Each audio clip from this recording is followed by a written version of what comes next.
नमस्कार दोस्तों, मैं मनोज पंडित आप सभी का स्पीड प्लस 9 ईआरपी सॉफ्टवेयर की एजुकेशन सीरीज में स्वागत करता हूं। दोस्तों, आज के इस वीडियो में हम आपके साथ शेयर करेंगे कि जो बिजनेसमैन भाई अपने प्रोडक्ट ई कॉमर्स पोर्टल जैसे कि फ्लिपकार्ट, अमेजन, स्नैपडील, मिंत्रा इत्यादि ऐसे किसी भी ऑर्गेनाइजेशन के साथ डील करते हैं, मतलब इनके थ्रू सेल करते हैं, तो उनका जीएसटी में बिल फॉर्मेट क्या होगा और जीएसटी में जो रिपोर्ट्स हैं वो किस तरह से मैनेज होगी। आपको ई कॉमर्स पोर्टल का जीएसटी नंबर भी जीएसटी रिपोर्ट्स में शो करना होता है। आप अपनी ई कॉमर्स सेल्स की बिलिंग, अकाउंटिंग और इन्वेंट्री को स्पीड प्लस 9 सॉफ्टवेयर में बहुत ही इजीली कैसे मैनेज कर सकते हैं।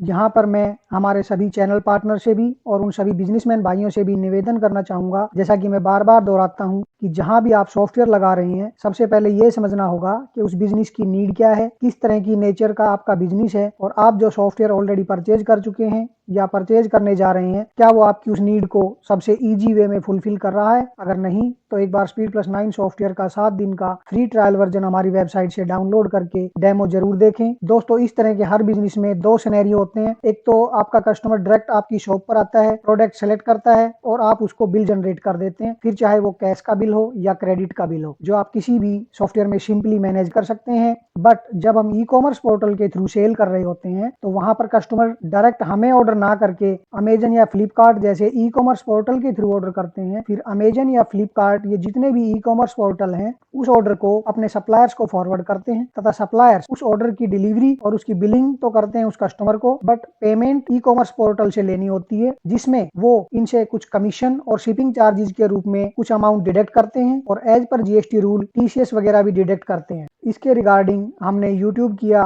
बट इस तरह की एंट्री करने के लिए बहुत ही कॉम्प्लिकेटेड एंट्रीज करनी पड़ती है, बहुत ज्यादा कंफ्यूजन है। आज डिस्कशन नहीं, सॉल्यूशन चाहिए और आज हम आपको स्टेप बाय स्टेप गाइड करेंगे कि ई कॉमर्स सेल की एंट्रीज को स्पीड प्लस 9 ईआरपी सॉफ्टवेयर में बहुत ही इजी वे में कैसे मैनेज करेंगे। जैसे मैंने यहाँ पर सॉफ्टवेयर ओपन किया हुआ है। दोस्तों, इस तरह की सेल्स को डील करने के लिए आपको सबसे पहले सॉफ्टवेयर में कुछ सेटिंग्स करनी होंगी कि आपको कुछ मास्टर्स क्रिएट करने होंगे, कुछ सेल टाइप्स क्रिएट करनी होंगी और कुछ sale types wise bill number setting. Master means की जो हमारे जितने भी पोर्टल हैं ई कॉमर्स के, तो हम एक से ज्यादा पोर्टल पर भी सेल कर रहे होते हैं, तो हमें जितने पोर्टल पर हम सेल कर रहे हैं उन सभी पोर्टल्स की जीएसटी नंबर के साथ अकाउंट बनाने पड़ेंगे। और कुछ कस्टमर्स होते हैं हमारे जो B2B भी हो सकते हैं, विद इन स्टेट भी और आउट ऑफ स्टेट भी। तो B2B और B2C हर तरह का हमारा कस्टमर हो सकता है जो किसी भी पोर्टल के थ्रू हमें ऑर्डर करता है। तो हम उनको कैसे मैनेज करेंगे, तो B2B मीन्स की विद इन स्टेट है जिनके पास जीएसटी नंबर है, और B2C means with in state है और आउट ऑफ स्टेट भी हो सकते हैं और जिनके पास जीएसटी नंबर नहीं है। तो इनको हम कैसे कंसीडर करेंगे, इनके अकाउंट्स बनाने हैं।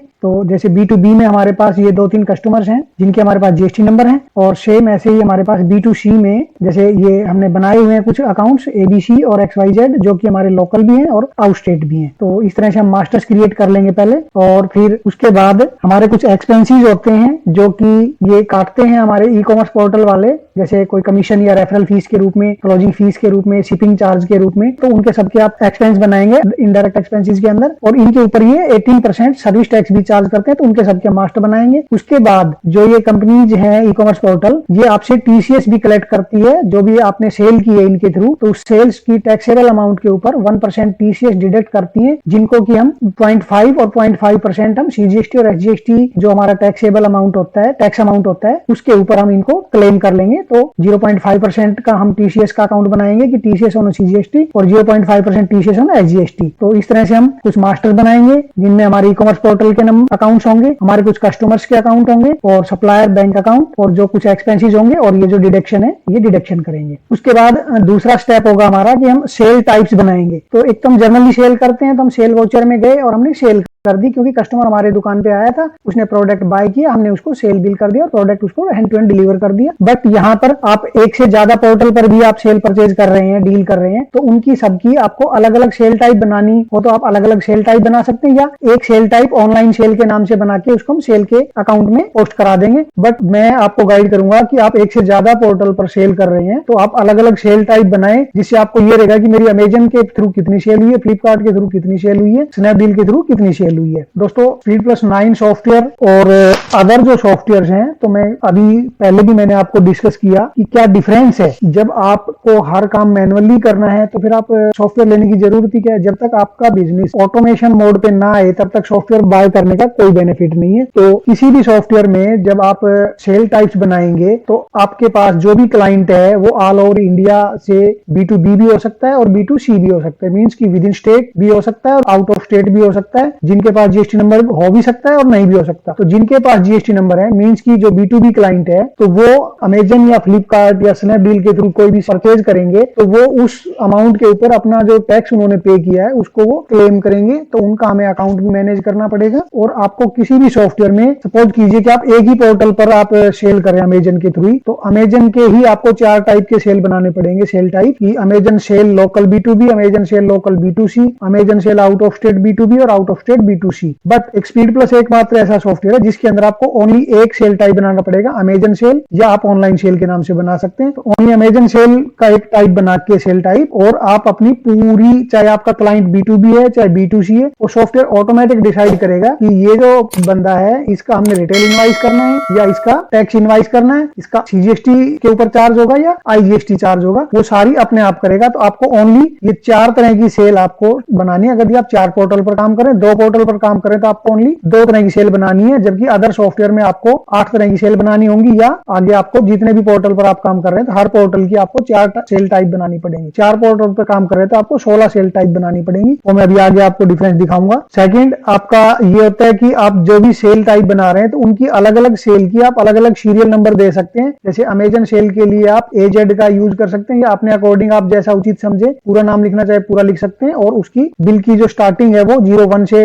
करानी है, 2 से करानी है, या जो भी आपको मान लो फाइनेंशियल ईयर डालना है तो आप फाइनेंशियल ईयर डाल सकते हैं। आप फ्लिपकार्ट की सेल की स्टार्टिंग करते हैं तो आप फ्लिपकार्ट के लिए FC डाल सकते हैं, या स्नैपडील के लिए शॉर्ट फॉर्म में SD डाल सकते हैं, पूरा स्नैपडील डाल सकते हैं। जो भी आप बिल नंबर से पहले जो भी आप प्रीफिक्स लगाना चाहें वो आप प्रीफिक्स डिसाइड कर सकते हैं। तो उसी के अकॉर्डिंग आपकी सभी सेल्स की बिलिंग सीरियल वाइज चलती रहेगी कि आपकी अमेजन का जो भी बिल है या फ्लिपकार्ट का है या जो भी है उसके अकॉर्डिंग आप इसको मैनेज कर पाएंगे। उसके बाद जो भी हम क्लाइंट के या सप्लायर्स के अकाउंट बना रहे होते हैं तो आपको जो भी GST के अंदर रजिस्टर्ड हैं आपके क्लाइंट या सप्लायर, उनका आप अकाउंट जब खोलते हैं तो आपको GST नंबर की जरूरत होती है। तो अदर किसी भी सॉफ्टवेयर में आप जब किसी भी क्लाइंट का अकाउंट खोलेंगे तो आपको उसके लिए सभी डिटेल्स उसका अकाउंट ओपन करते वक्त डालनी पड़ती है। बट स्पीड प्लस सॉफ्टवेयर में आपको कोई भी चीज की जरूरत नहीं है, सिर्फ आपके पास अपने क्लाइंट्स का GST नंबर होना चाहिए। विद इन सेकेंड आपका अकाउंट और सभी डिटेल्स ऑटो फिलअप हो जाएगी। मैं आगे आपको दिखाऊंगा। जैसे कि अभी ये हमारा एक क्लाइंट है जो कि आउट ऑफ स्टेट है और इसके पास GST नंबर है, तो हम इस GST नंबर को कॉपी कर लेते हैं और अभी चलते हैं अपने सॉफ्टवेयर पे। तो हमें सबसे पहले अपने क्लाइंट का अकाउंट बनाना है, तो मास्टर में जाएंगे और अकाउंट्स में जाएंगे। अकाउंट्स में जाके न्यू पे क्लिक करेंगे। तो एक तो आप किसी भी सॉफ्टवेयर में काम कर रहे होंगे तो आपको उसकी पूरी डिटेल, नेम, उसका ग्रुप, उसकी एड्रेस वगैरह, सिटी वगैरह सब कुछ आपको फिलअप करना पड़ेगा। बट अब आप यहाँ पर, ये हमारा कौन है, कस्टमर है, तो आप यहाँ पर कस्टमर डाल देंगे या सभी डेटास ले सकते हैं एज पर योर चॉइस। और यहाँ पर आप मेरे कर्सर को फॉलो करेंगे, gate account information with GST number. तो आपको यहाँ पर देख होंगे, आप जैसे ये पॉपअप खुलते हैं तो यहाँ पर आपको अगर सिंगल किसी क्लाइंट का अकाउंट बनाना है तो यहाँ पर ओनली GST नंबर पेस्ट करके टिक पे क्लिक कर देंगे। और आपके पास मल्टीपल कस्टमर्स हैं और उनका GST नंबर है और आप उनको एक साथ उनका अकाउंट क्रिएट करना चाहते हैं तो आपको यहाँ प्लस के क्लिक करके और यहाँ पर उन GST नंबर्स को पेस्ट कर देंगे। तो जितने भी 5, 7, 8, 10, 20 जो भी GST नंबर होंगे, जितने भी क्लाइंट्स के या सप्लायर्स के आपको अकाउंट खोलने हैं, तो उन क्लाइंट्स के लिए आप पहले यहाँ पर जो आपके क्लाइंट है तो यहाँ पर आप कस्टमर सेलेक्ट करके क्लाइंट्स के GST नंबर यहाँ डालेंगे, चाहे वो विद इन स्टेट हो चाहे वो आउट ऑफ स्टेट हो। उनकी सबकी डिटेल ऑटो पिक अपने आप सॉफ्टवेयर कर लेगा GST नंबर के अकॉर्डिंग। वो भी मैं आपको दिखाऊंगा। पहले मैं आपको सिंगल GST नंबर के साथ अकाउंट कैसे बनाते हैं। तो यहाँ पर हमने GST नंबर यहाँ पर डालकर और ग्रीन टिक पे हमने क्लिक किया। जस्ट आपको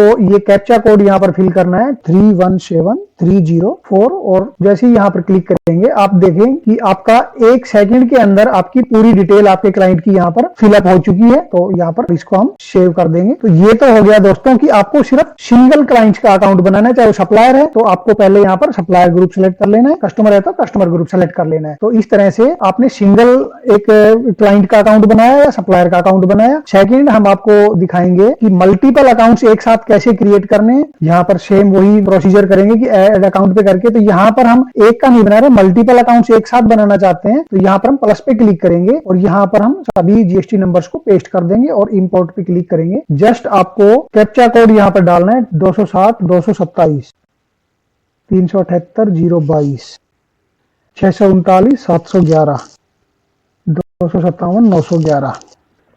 तो आपने देखा दोस्तों कि चारों अकाउंट्स हमारे बाय डिफॉल्ट अपने आप जनरेट हो गए हैं। तो ये हमारा अमेजन का बन गया है, ये हमारा फ्लिपकार्ट का बन गया है।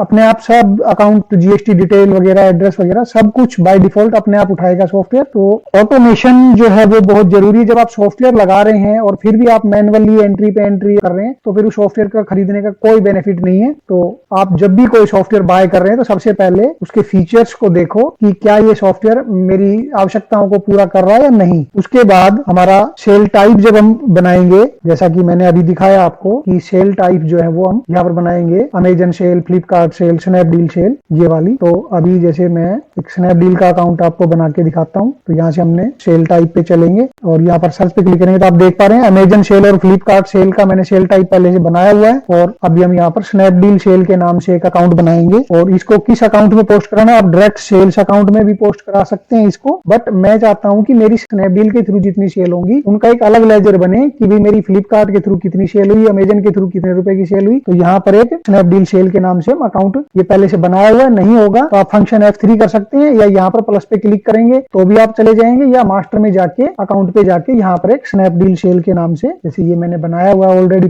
पहले से, स्नैपडील सेल डाल के और आप इसको सेल्स के अकाउंट में ग्रुप के अंदर लेके और अब सेव कर देंगे तो आपका बन जाएगा। तो इस तरह से आप जो भी अकाउंट आपके पास बने हुए हैं, ठीक है, नहीं बने हुए हैं तो वहीं पर आप फंक्शन F3 कर सकते हैं। लैपटॉप से सिस्टम यूज कर रहे हैं कंप्यूटर तो F3 कर सकते हैं, अदरवाइज प्लस पे क्लिक करेंगे। तो स्नैपडील सेल को मैं कौन से अकाउंट में पोस्ट कराना चाहता हूँ, स्नैपडील सेल के अकाउंट्स में। अब इसके बाद आपके पास दो ऑप्शन होते हैं कि आपकी सेल जो टैक्स इंक्लूसिव बेचते हो या टैक्स एक्सक्लूसिव बेचते हो, तो वो आप पर डिपेंड करता है कि आपकी जैसी भी सेटिंग्स है कि आप टैक्स इंक्लूसिव बेच रहे हो, इंक्लूसिव को सेट करेंगे और टैक्स है तो मैं यहाँ पर एग्जांपल के लिए टैक्स एक्सक्लूसिव ले रहा हूँ। उसके बाद ये जो हम सेल कर रहे हैं स्नैपडील के थ्रू, तो ये ई कॉमर्स पोर्टल के थ्रू सेल है। तो इस ई कॉमर्स पोर्टल का हमें जीएसटी नंबर भी सेल में रिफ्लेक्ट करना होता है, अपनी GSTR1 में हमने रिफ्लेक्ट करना होता है। तो जो स्नैपडील की जो हमारी जिनके साथ भी हमारा जो गोडाउन है वहां से आप जाएंगे तो आपको आपके ई कॉमर्स ऑपरेटर का, चाहे वो अमेजन का हो सकता है, फ्लिपकार्ट का हो सकता है, कोई भी हमारे पोर्टल है, तो उनका आपको जीएसटी नंबर कलेक्ट करना होगा उनसे और वो जीएसटी नंबर आपको यहाँ पर डालना होगा। तो मैं यहाँ से जीएसटी नंबर उठा लेता हूँ, यहाँ से हमने इसको कॉपी किया और यहाँ पर हमने इस पोर्टल का जीएसटी नंबर डाल दिया। उसके बाद सेल टाइप की जो नंबरिंग है कि अमेजन के लिए हमारा ये होना चाहिए, फ्लिपकार्ट के लिए ये होना चाहिए, तो हम स्नैपडील के लिए ये वाली नंबरिंग लेना चाहते हैं तो हमने यहाँ तक लेना है। हमने ये यहाँ से यहाँ तक का कॉपी किया, ये मैंने पहले से लिख लिया था ताकि वीडियो ज्यादा लंबी ना हो। तो इनवाइस नंबर, प्रीफिक्स, जो भी इनवाइस नंबर है उनसे पहले आप क्या प्रीफिक्स करना चाहते हैं तो आप यहाँ पर ये डाल दिया हमने। और आप सेल प्राइस पिक कराना चाहते हैं तो सेल प्राइस, और एमआरपी पे सेल करना चाहते हैं तो एमआरपी, जो भी ऑटोमेटिक वो जो है सॉफ्टवेयर पिक करेगा आपकी। और इसको हमने सेव किया, ओके कर देंगे। तो यहाँ पर आपकी अमेजन सेल, फ्लिपकार्ट सेल और स्नैपडील सेल। तो दोस्तों आप जब अदर किसी सॉफ्टवेयर में यही काम कर रहे होते, सेल टाइप बना रहे होते, तो आपको अमेजन सेल के लिए आपको Amazon B2B local, Amazon B2C local, Amazon out of state registered और आउट ऑफ स्टेट अनरजिस्टर्ड, तो इस तरह से आपको एक पोर्टल पे सेल करने के लिए भी 4 सेल टाइप्स बनाने पड़ते। बट यहाँ पर आपने एक स्नैपडील सेल बनाया है। अब सॉफ्टवेयर का काम है वो कि ये क्या डिसाइड करता है कि भाई ये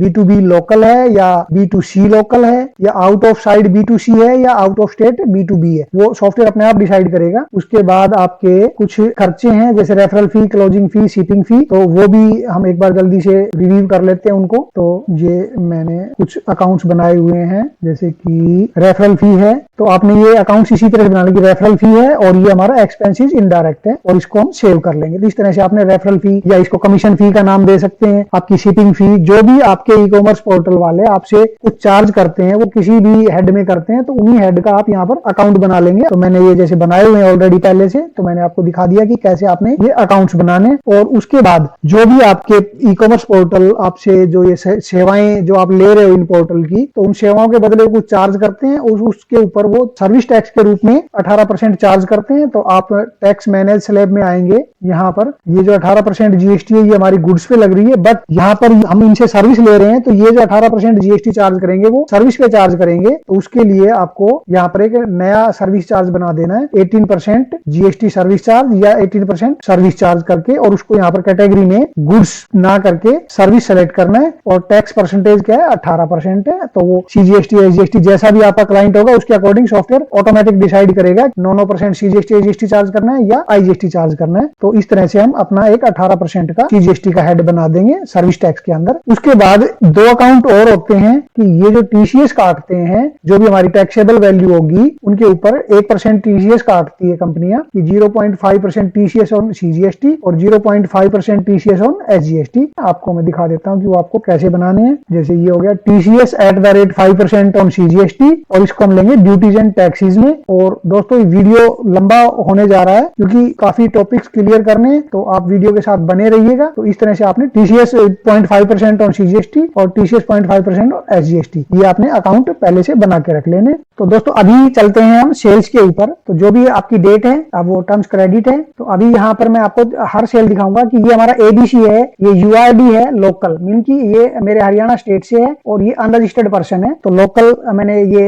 यूआरडी लोकल आपको समझाने के लिए डाल दिया है। जो भी क्लाइंट होंगे उनके आपको ऑर्डर आएगा तो ऑर्डर के अकॉर्डिंग आपको क्लाइंट का नाम वगैरह रहेगा, तो यहाँ पर भी डाल सकते हैं आप। और ये सेल आपका ऑर्डर जो अमेजन से आया, फ्लिपकार्ट से आया, स्नैपडील से आया, जहां से भी आपको ऑर्डर आया तो सेल टाइप में आप अमेजन का ऑर्डर है तो आप अमेजन सेलेक्ट करेंगे। तो आप देख पा रहे हैं यहाँ पर AZ2425 एक आ गया। और अगर भी आप फ्लिपकार्ट सेलेक्ट करेंगे, एंटर मारेंगे तो ये फ्लिपकार्ट का ऑर्डर हो गया, फ्लिपकार्ट की सीरीज चल पड़ी यहाँ पर। और स्नैपडील करेंगे हम यहाँ पर तो ये एसडी से स्टार्ट हो गया, बिल नंबर 1 आ गया। अब ये ड्यू डेट हो गई। और सिलेक्ट एजेंट, तो यहाँ पर भी मैं आपको एक चीज और क्लियर करना चाहता हूँ कि जैसे मैंने 1-2 अकाउंट बनाए हैं ये अमेजन के और फ्लिपकार्ट के, आप देख पाएंगे कि ये तो हो गया हमारा ई कॉमर्स पोर्टल जिसके थ्रू हम सेल कर रहे हैं, जिसके थ्रू हमें ऑर्डर मिला है। एक हो गया अमेजन सेल जो हमने सेल टाइप्स बनाई है, और एक अमेजन ये हमने ब्रोकर बना लिया। अगर भी आप और इजी वे में सॉफ्टवेयर को बेटर वे में यूज करना चाहते हैं तो आपका मैं इसको इफेक्ट बताऊंगा कि आगे आपका इसको क्या इफेक्ट आएगा। कि हमने एक अमेजन के नाम से एक बना लिया और इसको हमने ब्रोकर के ग्रुप में रख लिया, क्योंकि ये हमसे कुछ ब्रोकरेज ले रहा है। जैसे परसेंटेज पे 10% हमसे रेफरल फी ले रहा है, 2% हमसे ये क्लोजिंग फी ले रहा है, 2% हमसे शिपिंग फी ले रहा है। तो इस तरह से हमारा हमसे ये 14% चार्ज करता है। तो हमने एक अकाउंट बना लिया अमेजन के नाम से ब्रोकर ग्रुप के अंदर। ऐसे आप फ्लिपकार्ट का या स्नैपडील का सभी के ब्रोकर ग्रुप के अंदर एक अकाउंट बना लेंगे। इसका मैं आगे आपको इफेक्ट दिखाऊंगा कि इसका क्या इफेक्ट आएगा। तो ये अमेजन की सेल है या स्नैपडील की सेल है, तो मैंने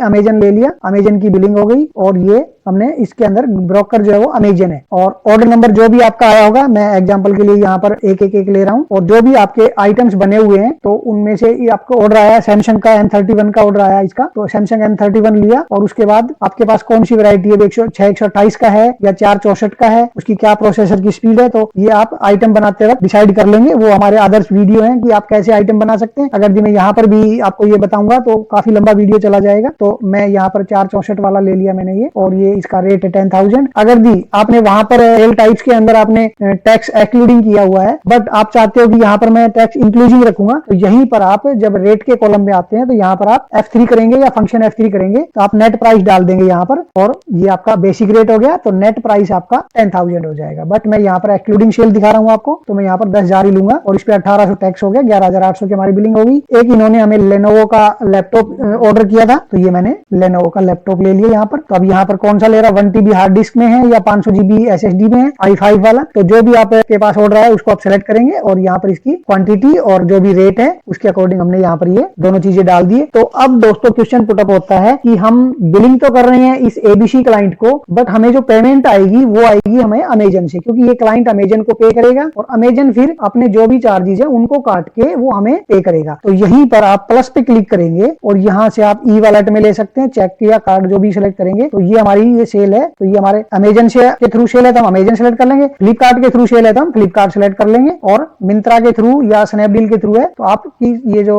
अमाउंट आनी है ये अमाउंट अमेजन के थ्रू आनी है। तो ये हमारा 59,000 अमेजन का लेके और हम यहाँ पर ओके करके सेव कर देंगे। अभी जैसे आप प्रिंट चेक करते हैं, इसका प्रिंट निकाल के देखेंगे तो यहाँ पर भी आप अलग अलग पोर्टल की अलग अलग सेल इनवाइस निकाल सकते हैं। जैसे मैं इसका अमेजन का निकाल रहा हूँ तो आप यहाँ पर प्रीव्यू पे जाएंगे। मैं आपको एक दिखाना चाहता हूँ कि आपका अमेजन के थ्रू सेल है तो आपने अमेजन वाला सेलेक्ट सेलेक्ट किया तो यहाँ पर आपको आपका जीएसटी नंबर हो गया, यहाँ पर अमेजन का लोगो आ गया आपकी कंपनी का, और जो भी क्लाइंट की डिटेल होगी वो यहाँ पर आ जाएगी। और ये सैमसंग का मोबाइल था इसका 464 का, और उसकी पिक्चर लगानी है, पिक्चर भी लग जाएगी। इसके रिलेटेड हमारी अदर वीडियोज है, आप हमारे चैनल पर जाकर चेक करेंगे तो आपको सब चीजें वहां पर अवेलेबल हो जाएंगी। और ये हमारा लैपटॉप था, तो ये अमेजन के लिए आपका बिल फॉर्मेट हो गया। अब इसी को अगर ये आपका फ्लिपकार्ट से ऑर्डर आया हुआ होता और आपको फ्लिपकार्ट की इनवाइस देनी होती तो यहाँ पर फ्लिपकार्ट सेलेक्ट करके और जब प्रीव्यू करते तो यहाँ पर आपको ये फ्लिपकार्ट का यहाँ पर लोगो लगा जाएगा। तो इस तरह से ये सारे कस्टमाइज है, आप हमें कॉल करेंगे तो आपको पूरी इसकी डिटेल्स में जानकारी दी जाएगी। तो इस तरह से आप अपनी सेल्स को मैनेज करेंगे। अभी सबसे पहला काम क्या होगा कि हमने सेल तो कर ली, अभी हम लेजर चेक करते हैं इसका एबीसी का।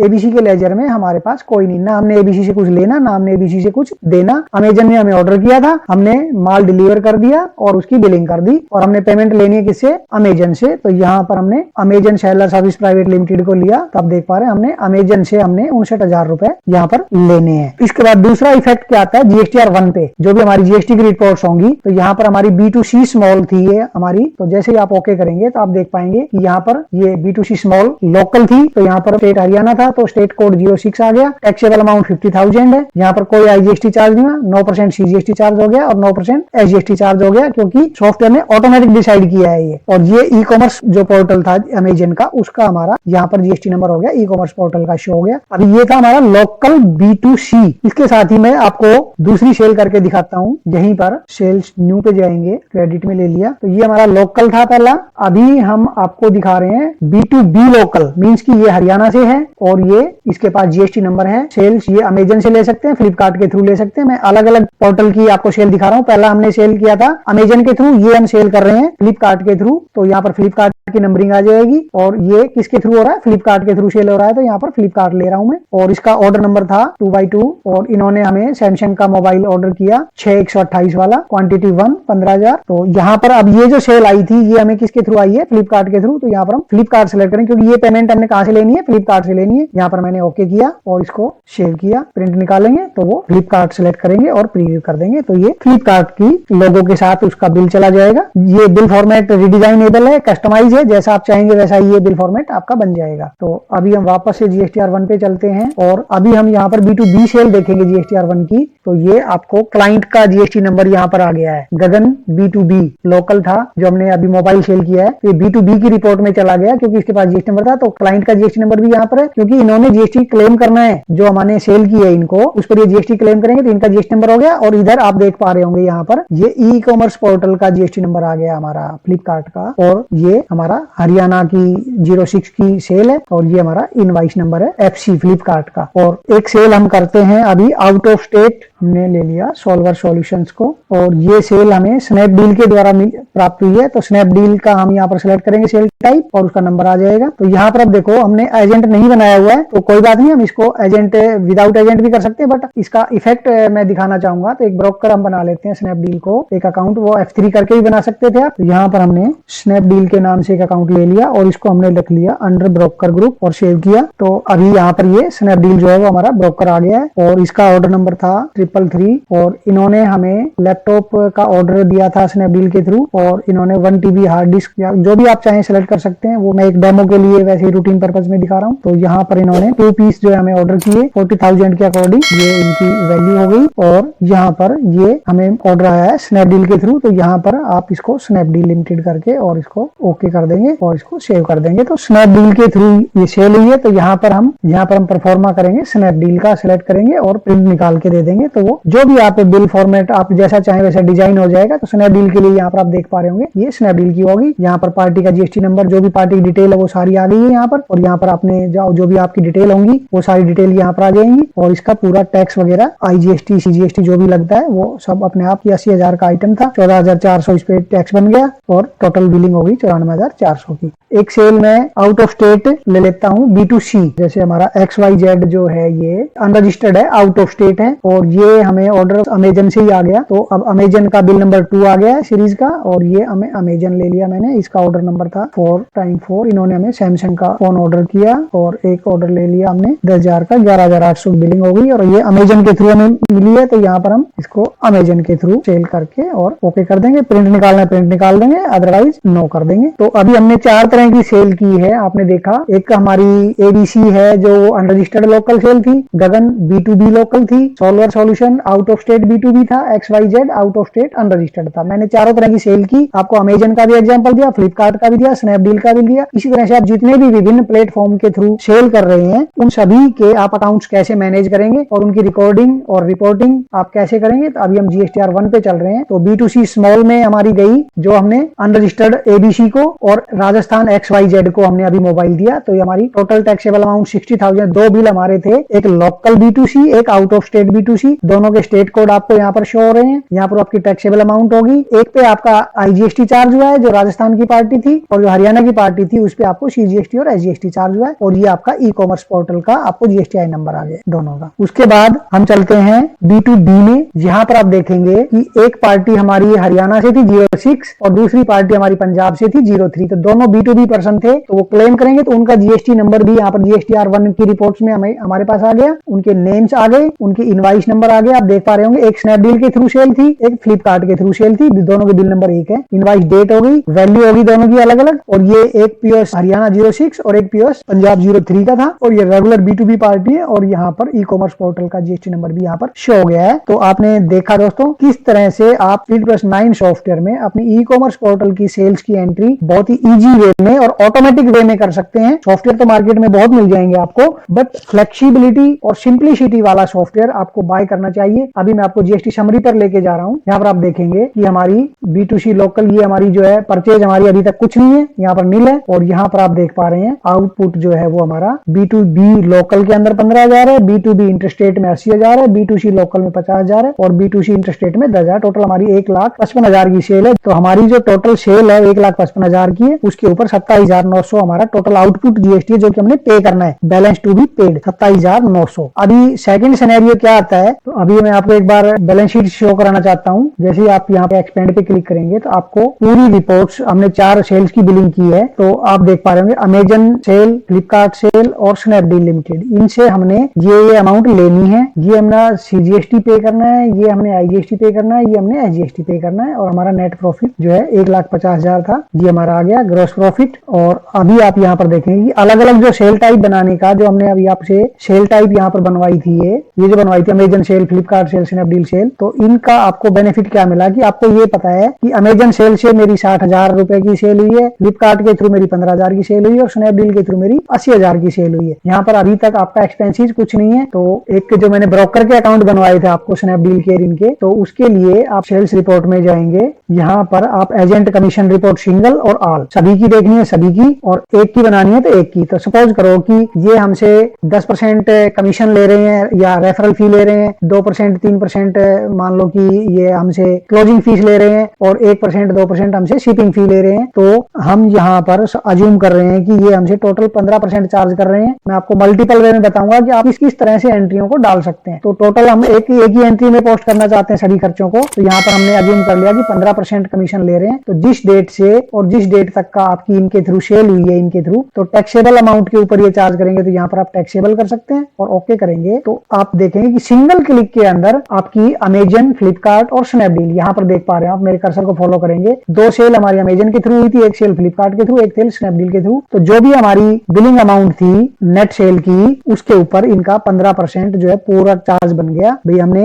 अमेजन की दोनों बिल के ऊपर 9,000 हो गए, फ्लिपकार्ट के 2,250 रुपए हो गया खर्चा और ये 12,000 खर्चा हो गया। तो हमारा 23,250 रुपए का टोटल खर्चा बनता है। तो एक तो ये हो गया कि आपने स्नैपडील को 12,000 रुपए उन्होंने हमसे चार्ज किए। तो यहाँ पर एंट्रीज में जाएंगे और टैक्स वोचर में जाके आप एक सिंगल एंट्री डाल देंगे, न्यू पे जाएंगे और आज की डेट में अभी एक्सपेंस वोचर, ये हमने पिछली RCM वाली वीडियो में भी बताया आपको कि कैसे आप इनको मैनेज करेंगे। तो आप हमारी RCM ऑन रेंट वाली वीडियो देखेंगे तो उससे आपको क्लियर हो जाएगा। तो ये हमसे डिडक्ट कर रहे हैं पेमेंट, कौन कर रहे हैं, हम स्नैपडील की एंट्री डाल रहे हैं। तो स्नैपडील हमसे 12,000 रुपए का खर्चा डाला उन्होंने। तो एक्सपेंस वोचर में जाके हम स्नैपडील को सिलेक्ट करेंगे कि स्नैपडील हमसे चार्ज कर रहा है। एक्सपेंस वोचर लेंगे हम यहाँ पर और इसको हम किस में डाल रहे हैं, चाहे तो हम टोटल वैसा बना सकते हैं या अलग अलग बनाना चाहो तो आप अलग अलग बना, जैसे मैंने यहाँ पर बनाए हुए हैं, रेफरल फी का बनाया हुआ है मैंने, यहाँ पर क्लोजिंग फीस का भी मैंने बनाया हुआ है। तो इस तरह से आप डायरेक्ट कमीशन ऑन सेल का भी डालना चाहे तो कमीशन ऑन सेल पे हमने इस अमाउंट पर 18% GST भी चार्ज कर रहा है एज ए सर्विस टैक्स के रूप में, क्योंकि हमने इनसे सर्विस ली थी। तो इन्होंने चार्ज किया कितनी अमाउंट, 12,000 रुपए के ऊपर 18% सर्विस टैक्स किया। तो ये हमसे 14,160 रुपए काटेगा किस चीज के,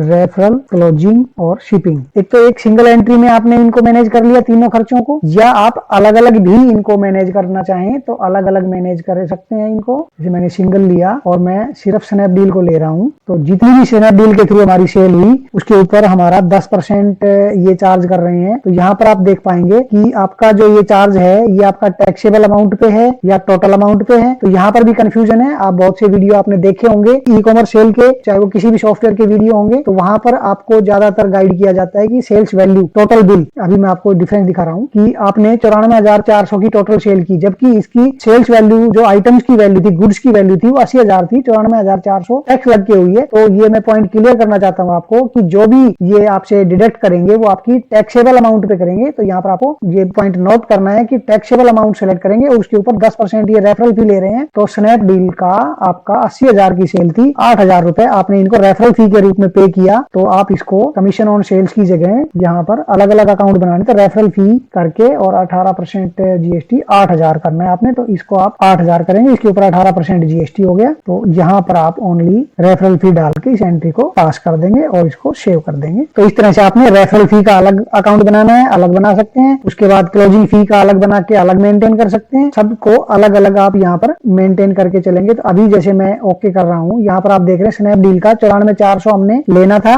जैसे ही मैं यहाँ पर ओके करूंगा तो अब 84,960 लेने हमने। तो यहाँ पर जब बिल करेंगे तो आपकी 94,400 की पेमेंट लेनी थी, उसमें से 10% उन्होंने रेफरल फी जो है डिडक्ट कर लिया है। इसके बाद वो शिपिंग फी डिडक्ट करेंगे और उसके बाद वो क्लोजिंग फी डिडक्ट करेंगे। तो मैं इस टोटल एंट्री को एक ही एंट्री में आपको शो कराना चाहता हूँ क्योंकि वीडियो बहुत लंबा हो जाएगा। तो मैं यहाँ पर आपको कमीशन ऑन सेल, तो वो जो भी है हमने मान लो 15% या 20% अजूम कर रखा है। तो हमने वो स्नैपडील का 12,000 का था टोटल हमारा, तो 12,000 की उस पर 2160 हो गया, 14,160 हो गया और इसको हमने अपडेट किया। तो ये तो हो गया इनका कमीशन, और कमीशन पे इन्होंने अपना टैक्स भी चार्ज कर लिया। उसके बाद ये 1% टीसीएस काटते हैं, 0.5% टीसीएस ऑन सीजीएसटी और एसजीएसटी दोनों पे 5-7% काटेंगे। लेकिन उससे पहले मैं आपको एक चीज और दिखाता हूँ। जब हम रिपोर्ट्स में जीएसटी रिटर्न में 1 में जाएंगे तो यहाँ पर जीएसटी समरी में आप देख पाएंगे कि जब हमारी सेल हुई थी 4, तो वो हमारी 1,55,000 की सेल थी और 27,990 का हमारा टैक्स बनता था जो कि देना था हमने। लेकिन अभी जो हमने 12,000 रुपए की सर्विस ली थी स्नैपडील से, और वो 12,000 रुपए पे उन्होंने सर्विस टैक्स लगाया 18%, 9%, तो 1,080 सीजीएसटी, 1,080 एसजीएसटी, तो वो 2,160 रुपए हमारा क्लेम हो गया। तो 27,900 में से 2,160 रुपए हम क्लेम करेंगे तो हमारा जो टैक्स है बैलेंस जो भरना है हमने पेड करना है तो 25,740 रह गया। ऐसे ही ये अमेजन और फ्लिपकार्ट जो भी हमसे डिडक्ट करेंगे तो वो उनकी हम एंट्री डालेंगे अपने खर्चों के ऊपर जो हमसे 18% जीएसटी चार्ज कर रहे हैं, तो वो सारी हमारी यहाँ पर ऑटोमेटिक जीएसटीआर 1 में यहाँ पर आपको समरी में हो जाएगी कि आपका कितना टैक्स लायबिलिटीज बनती थी, कितनी आप पे कर चुके। यहाँ पर आप देख रहे हैं 12,000 की हमने सर्विस बाय की, तो इनपुट जो टोटल है जीएसटी का वो हमारा 2160 हो गया। जैसे जैसे हम एंट्री करते जाएंगे वो यहाँ पर रिफ्लेक्ट होता रहेगा और वो डिडक्ट होके या तो आपका बैलेंस टू बी पेड आएगा या इनपुट टैक्स क्रेडिट। अगर ये हमारा ज्यादा पे हो चुका है और हमने कलेक्ट कम किया है तो वो हम इनपुट टैक्स यहाँ पर मेरा कर्सर फॉलो करेंगे, यहाँ पर आपको शो हो जाएगा। तो मैंने आपको एक एग्जांपल समझाया। अभी सेकंड थिंग आपको एक और दिखाऊंगा मैं। यहीं पर रिपोर्ट्स में जाएंगे और जीएसटीआर रिटर्न में आप 3B में भी जाते हैं तो यहाँ पर आप देख पा रहे हैं कि यहाँ पर आपका 1,080 नेट आईटीसी अवेलेबल है, जो कि 12,000 की हमने पेमेंट जो हमारी डिडक्ट करी है स्नैपडील ने, तो उसके ऊपर हमने सीजीएसटी और एसजीएसटी उसने हमसे लिया है, वो काट लिया और हमारा 16,200 का आईजीएसटी बन गया, 5850 और 5850 का सीजीएसटी एसजीएसटी बन गया। तो कंप्लीट सॉल्यूशन आपको मिलता है SpeedPlus9 सॉफ्टवेयर के अंदर। तो ये सभी एंट्रीज आपको इसी तरह से करनी है। अभी मैं एक आपको स्नैपडील की करके दिखा रहा हूं कि हमने इनसे 94,400 रुपए लेने थे। इन्होंने हमसे जो भी हमने इनसे सेवाएं ली 12,000 रुपए इन्होंने डिडक्ट किए और 12,000 के ऊपर इन्होंने हमसे टैक्स चार्ज कर लिया। उसके बाद ये 1% जो है टीसीएस काटेंगे जो कि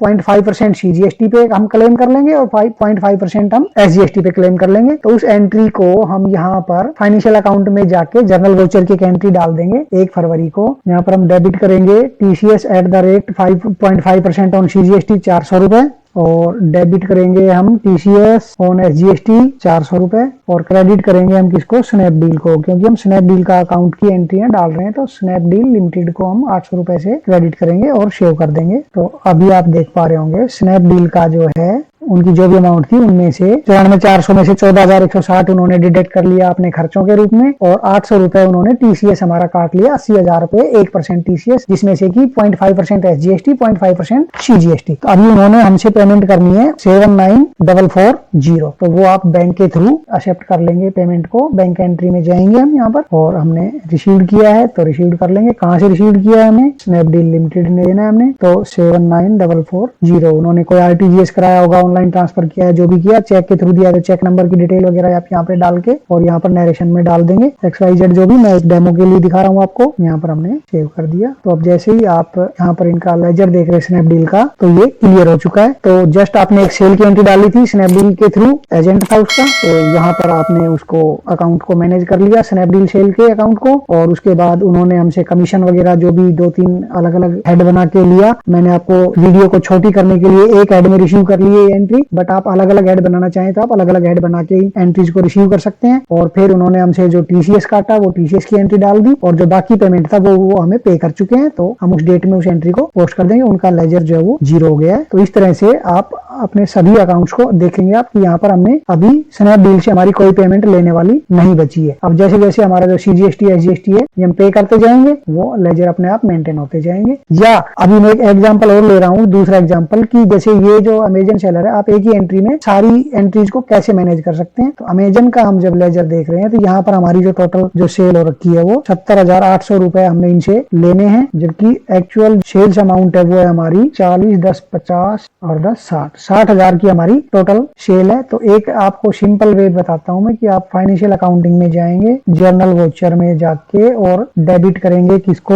सपोज कीजिए जो रेफरल फी है हमारी। अब रेफरल फी इनकी हमारी 60,000 है, 10% रेफरल फी लेते हैं तो 6,000 रेफरल फी हो गया डेबिट। उसके बाद हमने फिर से डेबिट किया किसको, क्लोजिंग फीस को। यहाँ पर क्लोजिंग फीस डालेंगे, 60,000 के ऊपर 2% ये ले रहे हैं तो 6 दूने 1,200 रुपए हो गया। उसके बाद फिर से डेबिट करेंगे किसको, शिपिंग फी को। मैं इसको 800 करता हूँ राउंड फिगर में, 8,000 हो गया मान लो, एक अज्यूम मैं कर रहा हूँ 8,000 पे। अभी हम डेबिट करेंगे सीजीएसटी को, क्योंकि इन्होंने सीजीएसटी भी तो चार्ज किया है ना हमसे। तो सीजीएसटी हमारा हो गया 8,000 पे 9% 720, और डेबिट करेंगे हम एसजीएसटी को, ये भी हमारा 720 हो गया। तो ये तो खर्चे, और खर्चों पे इन्होंने जीएसटी चार्ज कर लिया। ये तो हो गया इनका अपना। अभी ये 1% टीसीएस काटते हैं तो वो भी हम यहाँ पर एक ही एंट्री में पोस्ट कर देंगे। डेबिट किया हमने टीसीएस 5%, कितनी अमाउंट पे, 60,000 पे 0.5% मीन्स की 300, और फिर से डेबिट करेंगे टीसीएस ऑन एसजीएसटी 300। तो ये